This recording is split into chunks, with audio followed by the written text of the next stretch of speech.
Les passagers d'un Boeing de la compagnie australienne Qantas ont été un peu secoués ce 8 novembre. Quelques minutes seulement après avoir décollé, leur appareil a dû faire demi-tour et a exécuté un atterrissage d'urgence. Ça a provoqué l'embrasement de la piste voisine et d'impressionnants volutes de fumée ont ainsi été observés avec inquiétude par les voyageurs présents à l'aéroport de Sydney ce jour-là.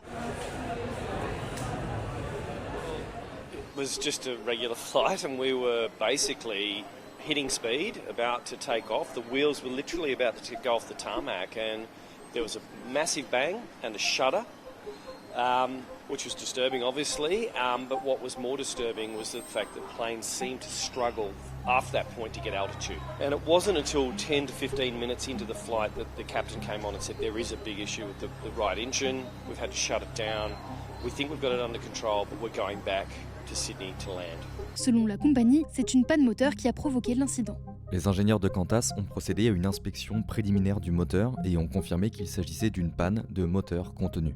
Bien que les clients aient entendu une forte détonation, il n'y a pas eu d'explosion. Une enquête va être menée pour déterminer l'origine de l'accident. L'incendie de piste a immédiatement été maîtrisé par les pompiers et elle était de nouveau opérationnelle en fin de journée. L'incident n'a pas fait de blessés. 11 vols intérieurs ont été annulés et 4 autres ont été déroutés vers d'autres aéroports, selon un porte-parole de l'aéroport de Sydney.